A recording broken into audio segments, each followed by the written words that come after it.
ধন্যবাদ আপনাকে এবং আমার সম্মানিত সহ-আলোচকবৃন্দ যারা এখন শুনছেন এবং পরবর্তীতে যারা শুনবেন তাদের সবাইকে শুভেচ্ছা এবং সালাম জানাচ্ছি। আসসালামু আলাইকুম রহমতুল্লাহ। সংস্কার এবং নির্বাচন দুটো অত্যন্ত সম্পূরক একটি ব্যাপার। বিশেষ করে 2024-এর জুলাই আগস্টের গণ অভ্যুত্থানের প্রেক্ষিতে অন্যান্য যে কোনো নির্বাচনের চেয়ে এই বছরের নির্বাচনটা নানান কারণে ব্যতিক্রম। তার মধ্যে বিশেষত ব্যতিক্রম বিগত 17 বছরে যে ফ্যাসিস্ট সরকার আমাদের দেশ পরিচালনা করেছে তারা আমাদের সাংবিধানিক সকল প্রতিষ্ঠানগুলোকে একটা ধ্বংসস্তূপে পরিণত করে রেখে গেছে। এটার সাথে আমরা সমস্ত রাজনৈতিক দলগুলো বলা যায় যে আমরা এটা খুব তিক্ত অভিজ্ঞতা আমাদের আছে। সঙ্গত কারণেই অন্য যে কোনো একটা সরকার বিদায় নেওয়ার 3 মাসের মাথায় একটা ইলেকশন, আর এই বছরের এই যে একটা সরকার শুধু তো পদত্যাগ করে নাই, শুধু পালিয়ে যায় নাই, একেবারে মসজিদের ইমাম পর্যন্ত তাদেরকে দেশ ছাড়া হতে হয়েছে একটা বড় অংশের। তো সেরকম একটা প্রেক্ষিতে ইলেকশনটা নানান কারণে যেমন তাৎপর্যপূর্ণ, আবার সেই ইলেকশনটা অর্থবহ করাটাও অত্যন্ত গুরুত্বপূর্ণ। সঙ্গত কারণেই আপনারা এই শিরোনাম করেছেন সংস্কার এবং নির্বাচন। আমি এটাকে স্বাগত জানাই যে এটাকে আমাদের উজ্জীবিত রাখতে হবে এবং এটা জাতির কাছে অত্যন্ত পরিষ্কারভাবে তুলে ধরতে হবে। সেখানে দেখেন, সংস্কারের প্রশ্নে যদি আমি কথা বলি তাহলে দৃশ্যমান সংস্কার আমাদের কতটুকু আমরা করতে পেরেছি এই জায়গাটা কিন্তু আমাদের মধ্যে এখনও একটা বড় দ্বিধার জায়গা রয়ে গেছে। এবং সঙ্গত কারণে আপনি আরও খেয়াল করবেন যে এই দৃশ্যমান সংস্কার না হওয়ার প্রেক্ষিতে আমাদের নির্বাচনটা যথাযথভাবে করা সম্ভব হবে কিনা। সিইসির পক্ষ থেকে আমি মনে করি এটা তার উদ্বেগের কথা। আমার জায়গা থেকে মনে হয়েছে যে সরকার সহযোগিতা না করলে নির্বাচন কমিশনের পক্ষে সুষ্ঠু অবাধ নিরপেক্ষ অংশগ্রহণ নির্বাচন করা সম্ভব না। তো ওনার তো এটা যেমন বলার অধিকার আছে, ওনার এটা বললে জাতি আরও বেশি আশান্বিত হতো যে আমরা সরকারের সহযোগিতা নিয়েই একটা সুষ্ঠু সুন্দর অংশগ্রহণমূলক নির্বাচন যে কোনো মূল্যে উপহার দেব, যে কথাটা চিফ অ্যাডভাইজার বলেন যে আমি ইতিহাসের একটা সেরা নির্বাচন উপহার দেব। এই কথাটা যেমন জাতি আশান্বিত হয়, আবার সিইসির এই কথায় কিন্তু জাতি শঙ্কিত হয়। সুতরাং সংস্কারের জায়গাগুলো আমাদের ধরে নিতে হবে যে প্রয়োজনীয় সংস্কারগুলো আমরা এখনও সেভাবে দৃশ্যমান হাত দিতে পারিনি। দ্বিতীয় হচ্ছে জাতির মধ্যে একটা যেমন আশার দিক আছে যে আজকে সিইসির সাথে চিফ অ্যাডভাইজারের দেখা হয়েছে। খুব স্বাভাবিকভাবে ধরে নেওয়া হয় এরকম 1-to-1 যে মিটিংগুলো হয় সেগুলোতে খুব এক্সক্লুসিভ কিছু বিষয় নিয়ে ওনারা কথা বলেন, ডিসিসিভ কিছু বিষয় নিয়ে ওনারা আলোচনা করেন। সুতরাং আমার তো কাছে মনে হয় যে নির্বাচনের জন্য একটা ক্ষেত্র প্রস্তুত করার এটা একটা ইঙ্গিত এবং আমরা নির্বাচনের দিকে ধাবিত হচ্ছি।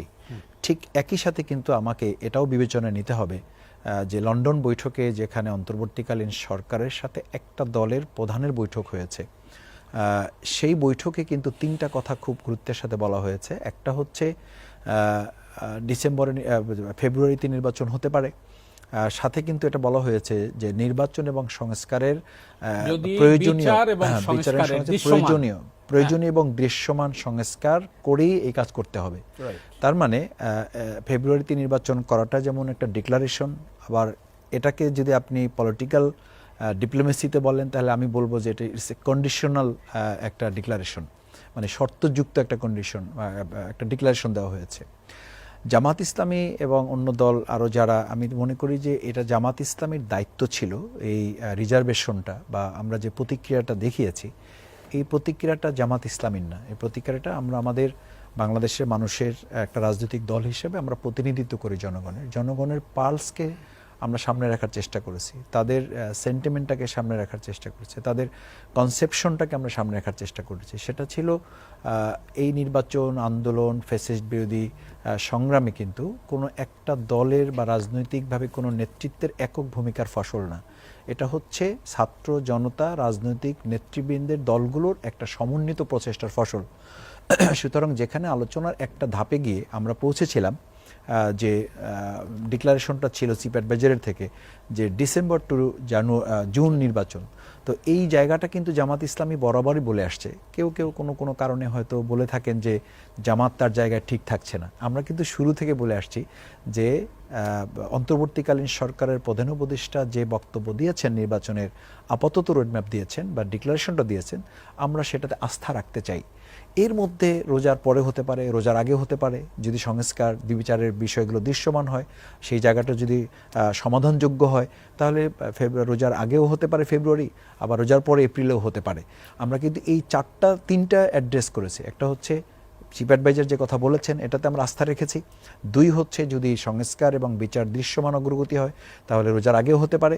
আর যদি এটার মানে সময় নেয় একটু 2 মাস, তাতে আমাদের তেমন কিছু যায় আসার কথা না, রোজার পরে এপ্রিলে হতে পারে।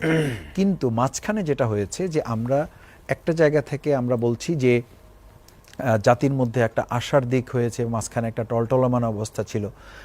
এটাও কিন্তু বিবেচনায় নিতে হবে যে এই যে ছাত্র জনতা রাজনৈতিক দলগুলোর একটা সমন্বিত আন্দোলনের মাধ্যমে যে সরকারকে আমরা পেয়েছি, সেই সরকার সেই রাজনৈতিক দল কত বড় কিংবা কত ছোট, এটার চেয়ে বড় হচ্ছে আপনি অন্যান্য রাজনৈতিক দলগুলোর সাথে আলোচনা করে যখন ডিক্লেয়ার দিলেন ডিসেম্বর টু জুন, সেই দলগুলোর সাথে আর কোনো রকম আলোচনা করা ছাড়া বা তাদের সাথে কোনো রকম বসা ছাড়া বা তাদের কোনো কনসেন্ট নেওয়া ছাড়াই আপনি যখন ওখানে বসে একটা মিটিং করে ওখানে বসে একটা ডিক্লারেশন দিয়ে দিচ্ছেন, তখন স্বাভাবিকভাবেই জনগণের মধ্যে এই শঙ্কা বা উদ্বেগ তৈরি হওয়াটা স্বাভাবিক যে তাহলে একটা অন্তর্বর্তীকালীন সরকার কোনো একটা দলের হয়ে তারা কাজ করছেন কিনা বা কোনো একটা দলের প্রতি তাদের আলাদা সিম্প্যাথি বা দলের প্রতি তাদের আলাদা কোনো কর্নার তারা তৈরি করছেন কিনা। এইটা একটু শেষ করি। এখানে একটা ভুল মেসেজ আছে আমাদের কোনো রাজনৈতিক বন্ধুদের কাছে, সেটা হচ্ছে যে জামাত এই বৈঠকটাকে মেনে নিতে পারে না। আমরা বৈঠকে সাধুবাদ জানিয়েছি, আলোচনাটাকেও আমরা ফলপ্রসূ মনে করছি, কিন্তু জামাতের শুধু রিয়াকশনটা ছিল জনগণের হয়ে যে আমরা চাচ্ছিলাম এই ডিক্লারেশনটা, ডেটের ব্যাপারে আমাদের কথা নেই, ডেট আমরাই তো বলেছি ফেব্রুয়ারিতে হতে পারে, এই ডেটটাই এই কথাটাই ওখানে ডিক্লারেশন না করে চিফ অ্যাডভাইজার এখানে এসে স্টেক হোল্ডারদের সাথে 1 ঘন্টা আধা ঘন্টা 5 মিনিট কথা বলে চা খেয়ে এই কথাটাই বলতো, তাহলে এই যে সমন্বিত একটা উদ্যোগের যেটা আমরা জাতীয় সরকারের কথা বলি, জাতীয় ঐক্যের কথা বলি, এই মেসেজটা আরও বেশি বৃহৎ পরিসরে জাতির কাছে যেত। এখন যেটা হয়েছে যে নির্বাচনটাই একটা মানে ইসের মধ্যে পড়ে গেছে, যে একপেশে হয়ে যাচ্ছে, যে শঙ্কা তৈরি হয়েছে। আপনার বক্তব্যের মধ্যে আপনি স্পষ্ট বলেছেন, সেটা হচ্ছে যে চিফ অ্যাডভাইজার তার বক্তব্যের মধ্যে ফেব্রুয়ারি যখন ইন্ডিকেট করে তিনি বক্তব্য দিয়েছেন, সেখানেই তার শর্ত যুক্ত করেছেন। আমি যেখানে শর্ত যুক্ত করা আছে এবং যেখানে জামাতে ইসলাম ঈদের আগেও হতে পারে, মানে রোজার আগেও হতে পারে, রোজার পরেও হতে পারে, অর্থাৎ রোজার আগে হলে সেটা ফেব্রুয়ারি। আমি বলছি মেসেজটা ক্লিয়ার হওয়া উচিত যে এই ডেটের ব্যাপারে জামাতের কোশ্চেন না, কোশ্চেন হচ্ছে একটা সরকার একটা দলের সাথে না হয়ে দেশে হলে লন্ডনে দেশে হতে পারতো, আর একটা সরকার একটা দলের প্রধানের সাথে বসে ওখানেই তিনি ডিক্লারেশনটা দিতে পারেন কিনা, এবং সেটা রাজনৈতিক সংস্কৃতির সৌন্দর্যটা আসলে আমরা এখন যে রাজনৈতিক সংস্কারটা তুলে ধরতে চাই, যে রাজনৈতিক উদারতা, রাজনৈতিক সমন্বয়, এই যে দেখেন বিগত 17 বছর না 53 বছরে কি আমরা চিন্তা করেছি যে 30টা দল দিনের পর দিন বসে এক জায়গায় ঘন্টার পর ঘন্টা তারা সময় দিয়ে দেশটাকে একটু এগিয়ে নিয়ে যাওয়ার চেষ্টা করতেছেন।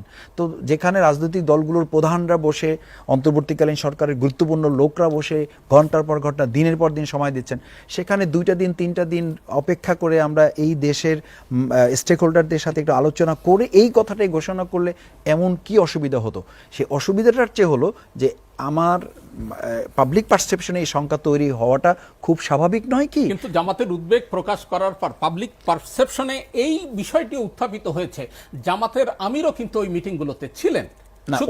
ওই মিটিং এ ছিলেন না, লন্ডনের ওই মিটিং এ ছিলেন। লন্ডনের মিটিং এর কথা বলছি না, আমি ঢাকার মিটিং এ ছিলেন। চিফ অ্যাডভাইজারের সঙ্গে মিটিং এ জামাতের আমির ছিলেন, জামাতের চেয়ারপারসন কিংবা অ্যাক্টিং জামাতের আমিরের সাথে ওয়ান টু ওয়ান মিটিং হয়েছে। এই মিটিং, আমি বলছি যে এই মিটিংটা যদি জামাতের সাথেও হয়ে এরকম কিছু হতো, আমি প্রতিবাদ করতাম একজন কর্মী হিসাবে। সেখানে আপনাকে এই জায়গাটা নিতে হবে যে আমাদের নির্বাচনটাকে ফলপ্রসূ করার জন্য আজকে এই যে ঐক্যমত কমিশনে আলোচনা চলছে, এইটাকে ধারণ করতে পারলে কিন্তু আমাদের এই যে ওয়ান সাইডেড একটা কোনো কেউ কথা বলুক, এই সুযোগটা আমি দেব কেন? আমি এই প্রশ্নটা কেউ তুলুক, এটা তো আমার দেওয়ার কোনো। আপনি যথার্থ বলেছেন যে জামাতের আমিরের সঙ্গেও যদি এককভাবে মিটিং এর পরে এই ঘোষণা আসতো, আপনি তার আপত্তি করতেন জামাতের কর্মী হিসেবে। যথার্থ বলেছেন। আর মাত্র কদিন পরেই আমাদের জুলাই আগস্ট গণ অভ্যুত্থানের বর্ষপূর্তি। ইতিমধ্যে সরকার কিছু কর্মসূচি ঘোষণা করেছে, দিবস ঘোষণা করেছে।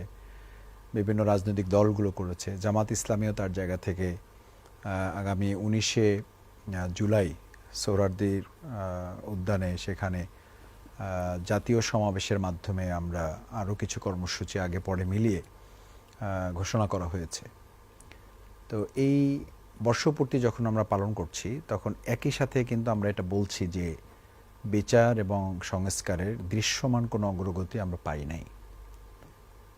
এখন জামাত ইসলামী যখন নির্বাচনের কথা বলে তখন আমরা যখন 300 আসনের কথা বলি, এখন যদি আপনি যে কোশ্চেন করেছেন আমাকে যে জামাতে নির্বাচনের প্রস্তুতি কি, তা আমি তো বলবো এটা যে আমাদের 300 আসনে আমরা ইতিমধ্যে কিছু ব্যতিক্রম ছাড়া সবগুলোতে আমাদের আরও 2-2.5 মাস আগেই আমাদের প্রার্থী ডিক্লারেশন করে তাদেরকে কাজ করার জন্য অনুমতি দেওয়া হয়েছে, নির্দেশনা দেওয়া হয়েছে।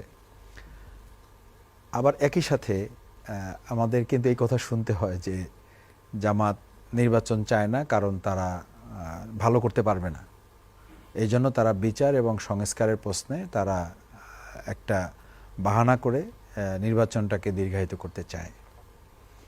মানে এটা আমি কোট আনকোট বলছি যে একটা বড় দল, জাতীয়তাবাদী দলের সম্মানিত মহাসচিব, আমি সম্মান রেখেই বলছি যে উনি এই কথাটা হয়তো ওনার দৃষ্টিতে উনি বলেছেন যে কিছু দল আছে যারা নির্বাচন হয়ে গেলে তারা তাদের গুরুত্ব হারাবে, সেই শঙ্কা থেকে তারা নির্বাচন বিলম্বিত করার চেষ্টা করছেন।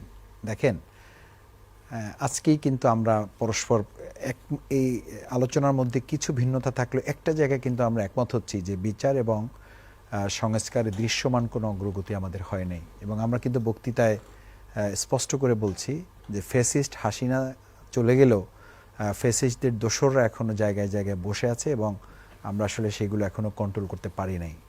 এখনও শেখ হাসিনা সাইকোলজিক্যালি এদেশের মানুষকে কিন্তু বিরক্ত করছে, কল রেকর্ডের মাধ্যমে সে আমাদেরকে হুমকি দিচ্ছে, দেখে নেবে। সে প্রকাশ্যে বলছে যে জামাত ইসলামী ছাত্র শিবিরের কারণে আমার এই দেশ ছাড়া হতে হয়েছে, সুতরাং এগুলো তোমরা দেখে রাখো, এগুলোর হিসাব হবে। তো এই যে একটা পরিস্থিতির মধ্যে আপনি আছেন, তাহলে আপনি একজন ভোটার হিসেবে ভাবেন, রাজনৈতিক কর্মীর জায়গা থেকে শফিকুল ইসলাম মাসুদ তাকে একটু সরাই নিয়ে এসে এজ এ সিটিজেন যদি সে মনে করে যে আমার ভোট আমি দেব, যাকে খুশি তাকে দেব, এই জায়গাটা কি আসলে আমাদের তৈরি করা সম্ভব হয়েছে? যদি হয়ে থাকে সেটা কি কি কারণে হয়েছে? সেই কারণগুলো আমরা এমন কি করতে পেরেছি যে বিগত 53 বছর দেশ স্বাধীনের পরে আমাদের 2-1টা ব্যতিক্রম ইলেকশন বাদ দিলে বলতে হবে যে কোনো ইলেকশনই আমাদের দেশের রাজনৈতিক দলগুলো একমত হয়ে আমরা বলতে পারি না যে একটা সুষ্ঠু অবাধ অংশগ্রহণমূলক নির্বাচন হয়েছে।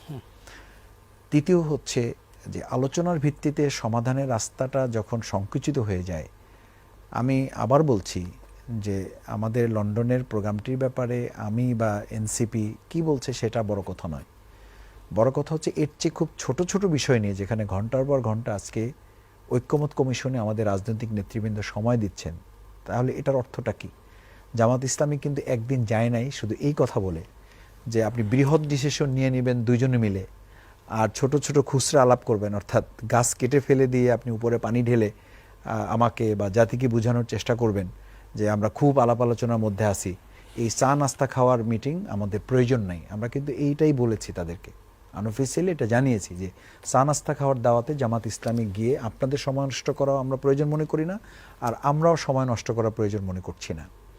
আপনি জানেন যে মিডিয়ার মাধ্যমে আপনি জেনেছেন, আমরাও জেনেছি যে চিফ অ্যাডভাইজার আমাদের আমিরে জামাতকে ফোন করেছেন এবং একটা লম্বা সময় কথা বলেছেন, এবং সেখানে আমরা যতটুকু বোঝার চেষ্টা করেছি যে আমাদেরকে তিনি আশ্বস্ত করেছেন, আমিরে জামাতকে আশ্বস্ত করেছেন যে আপনারা নিশ্চিত থাকেন যে আমি সব দিককে বিবেচনায় রেখেই একটা অবাধ সুষ্ঠু অংশগ্রহণমূলক নিরপেক্ষতার জায়গায় একদম কোনো একটা পড়ুক সেরকম জায়গা তৈরি হবে, এটা আপনারা নিশ্চিত থেকে আমাদেরকে সহযোগিতা করেন।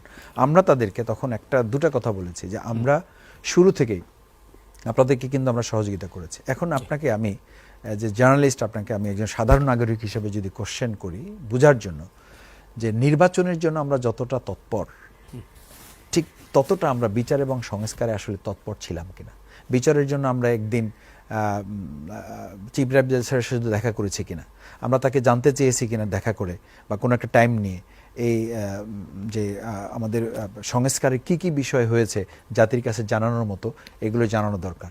তো এটা আমি বলছি এই কারণে যে আমরা একসাথে বলছি যে বিচার সংস্কার দৃশ্যমান হয় নাই, একই সাথে বলছি যে নির্বাচনটা দ্রুত হয়ে যাওয়া দরকার, আবার একই সাথে বলতেছি যে জামাত ইসলামী নির্বাচনে 300 আসনে প্রার্থী দিয়ে দিছে, আবার একই সাথে জামাতকে বলা হচ্ছে যে তারা গুরুত্ব হারিয়ে ফেলবে, এই জন্য তারা নির্বাচন চাচ্ছে না। এই কারণে আমি বলছি যে জামাত ইসলামী নির্বাচনও চায়, কিন্তু সেই নির্বাচন চায় যেই নির্বাচনে জনগণ তার ভোটটা স্বস্তির সাথে যাকে খুশি তাকে দেব, এই এনভায়রনমেন্টটা আমরা নিশ্চিত হতে পারবো। এখন নিশ্চিত হওয়ার জন্য আপনার তো কিছু সিমটম লাগে। আমি যদি সিমটম আপনাকে এখন বলি, সিমটমটা কি? সিমটমটা হচ্ছে যে এখনও তো আমাদের আগে হত্যাকাণ্ড হতো, এখনও হত্যাকাণ্ড হচ্ছে। আগে ওসি ডিসি এসপিকে হুমকি দেওয়া হতো, এখনও বলা হচ্ছে। আগে আমার কথা না শুনলে থাকতে পারবেন না, এখনও সেই কথা বলার দৃশ্য তো আমরা দেখতে পাচ্ছি। তো এরকম দৃশ্য রেখে কি আপনি একজন নাগরিক হিসাবে আমাকে আশ্বস্ত করবেন যে যাকে খুশি তাকে ভোট দেওয়ার মতো এনভায়রনমেন্ট এই সরকার করতে? সেইখানে জামাত ইসলামী বলেছে এই টেস্ট কেসটাকে ইজি করার জন্য এবং এটাকে টেস্টেড করার জন্য, প্রুভ করার জন্য এবং নাগরিক সুবিধাটাকে মানুষের হাতে তুলে দেওয়ার জন্য আমরা তো নগর ভবন তালা দিতে দেখছি। তো কি জন্য বলছি যে নাগরিক সুবিধা থেকে বঞ্চিত হচ্ছে। তো নাগরিক সুবিধা থেকে বঞ্চিত হচ্ছে, নগর ভবনে তালা দিচ্ছি, আমরা আমাদের প্রয়োজনে যমুনা গিয়ে ঘেরাও করছি। তা আমরা বিচারের দাবিতে ঘেরাও করছি না কেন? আমরা সংস্কারের দাবিতে তালা দিচ্ছি না কেন? তাহলে যদি নাগরিক সুবিধার জন্য আমরা নগর ভবনে তালা দিই, তাহলে একটা রাজনৈতিক দল হিসাবে আমরা স্থানীয় নির্বাচনের কথা বলছি না কেন? স্থানীয় নির্বাচন হয়ে যদি এই জাতীয় নির্বাচনটা হয়, তাহলে তো আমার বুঝার একটা সুযোগ পাওয়া যাবে যে, কারণ জাতীয় নির্বাচনটা একসাথে 300 আসনে শত শত হাজার হাজার কেন্দ্রে হবে, আর স্থানীয় নির্বাচনটা তো হবে ধাপে ধাপে।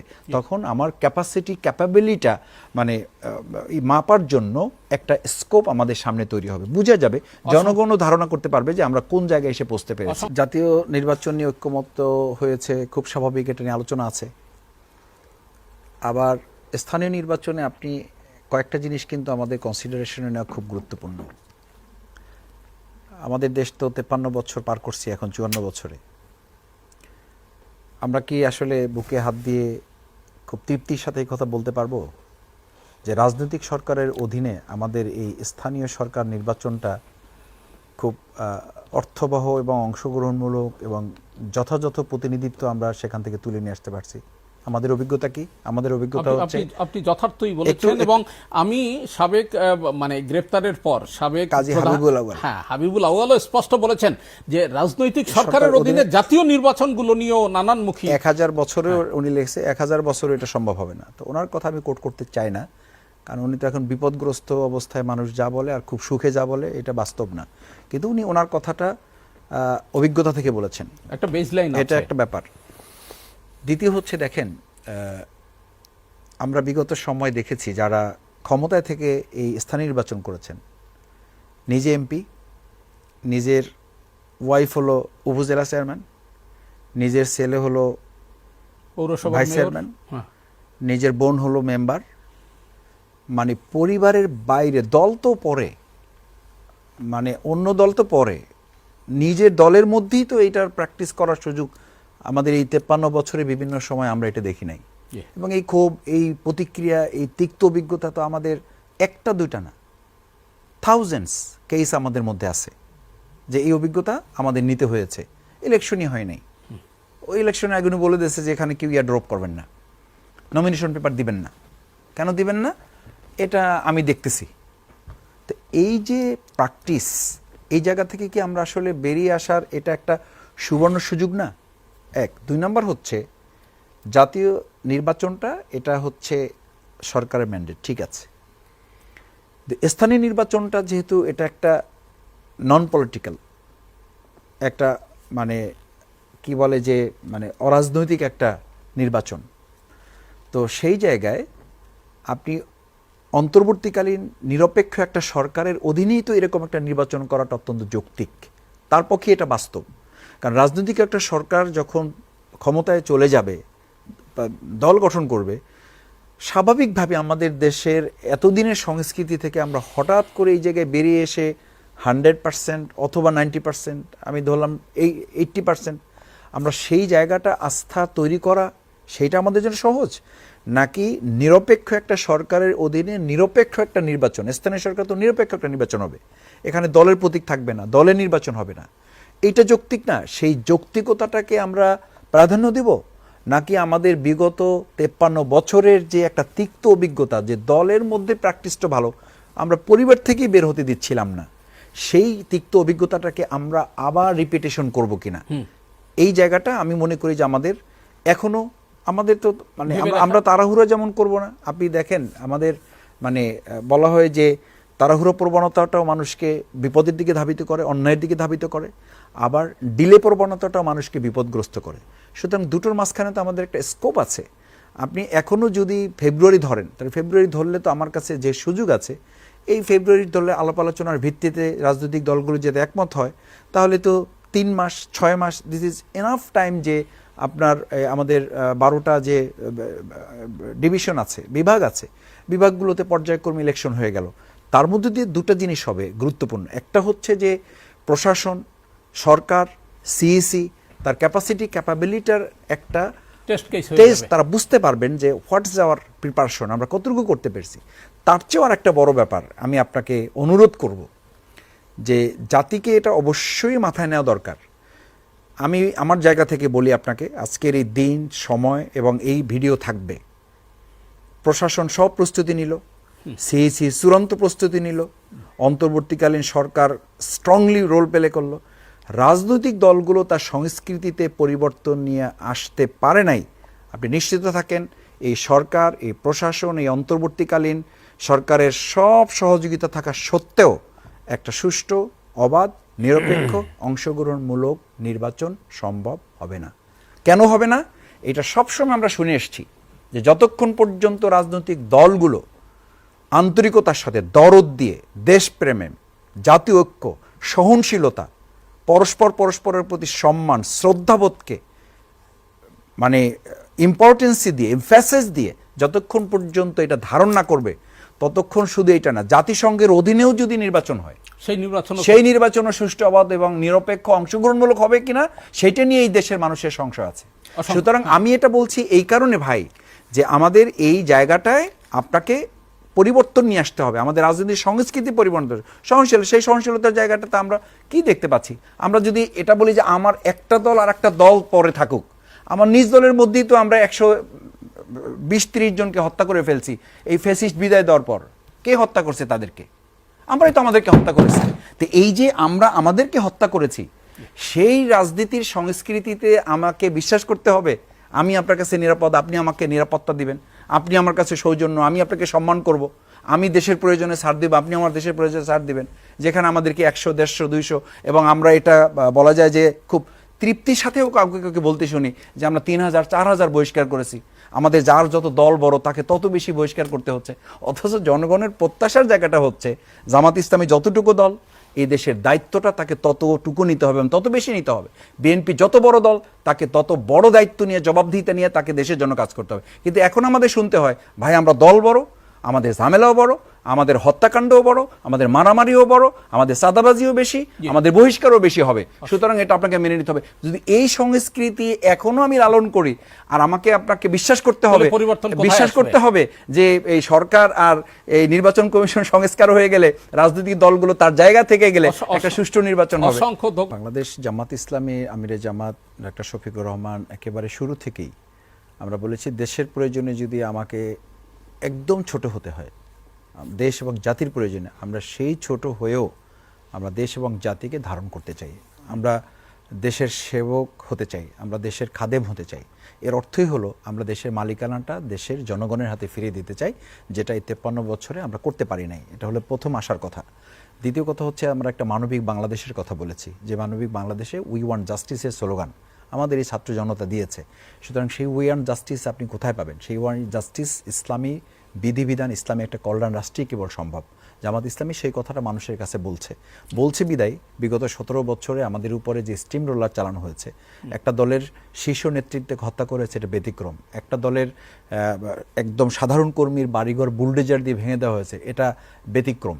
সুতরাং সেই জামাত ইসলামীকে 17 বছর কেন শেষ করা যায়নি? জানে এই জন্য যে দেশের জনগণের ভালোবাসা ছিল, এবং সেখানে আমাদের 3টা মানে অঙ্গীকার ছিল। একটা হচ্ছে আমরা দেশপ্রেমের প্রশ্নে ছাড় দিব না, 2 হচ্ছে স্বাধীনতা সার্বভৌমত্বকে আমরা অর্থবহ করে জনগণের দোরগোড়ায় পৌঁছাবো, 3 হচ্ছে সততা এবং ন্যায্যতার প্রশ্নে আমরা দুর্নীতিতে আপোষ করব না, একটা সুশাসনের বাংলাদেশ আমরা গড়ব। সেই জায়গায় বাংলাদেশ জামাত ইসলামী মুখের কথায় না, আমরা এরকম একটা সমাজেই আমাদের 2 জন মন্ত্রী দায়িত্ব পালন করেছেন 3টা মন্ত্রণালয়, 2 টাকার দুর্নীতি করেন নাই কথা বলে তারা বিশ্বে আলোচিত এবং এখন পর্যন্ত এটা কেউ চ্যালেঞ্জ করতে পারে নাই। সুতরাং আজকে মানুষের মধ্যে কিন্তু একটা নতুন কিছু পাওয়ার, নতুন কিছু দেখার, নতুন কিছুর কাছে ফিরে যাওয়ার যে প্রবণতা, সেই জায়গা থেকে আমার কাছে মনে হয় যে বাংলাদেশ জামাত ইসলামী আশার আলো দেখাতে পেরেছে বলেই আমরা আমাদের প্রতীক হারিয়েছিলাম, আমাদেরকে নিষিদ্ধ করা হয়েছিল, আমাদের নিবন্ধন বাতিল করা হয়েছিল। এটা এই কারণেই করা হয়েছিল যে মানুষ সাধারণত বলে থাকে সত্য কোনটা ভালো কোনটা, এটা বুঝতে হলে আপনি প্রতিপক্ষের দিকে তাকান, প্রতিপক্ষ কাকে টার্গেট করেছে। তো জামাতের নিবন্ধন বাতিল করা হয়েছে, প্রতীক নিষিদ্ধ করা হয়েছে, আমাদেরকে নিষিদ্ধ করে আমাদেরকে ঘরছাড়া করা হয়েছে। এই সব কিছুর মধ্যে দিয়ে বোঝা যায় যে আমাদের প্রতিপক্ষ আমাদেরকে টার্গেট করেছে, মানে হলো আমরা জনগণের পক্ষে ছিলাম, জনগণের অধিকার আদায়ের আন্দোলন করেছি।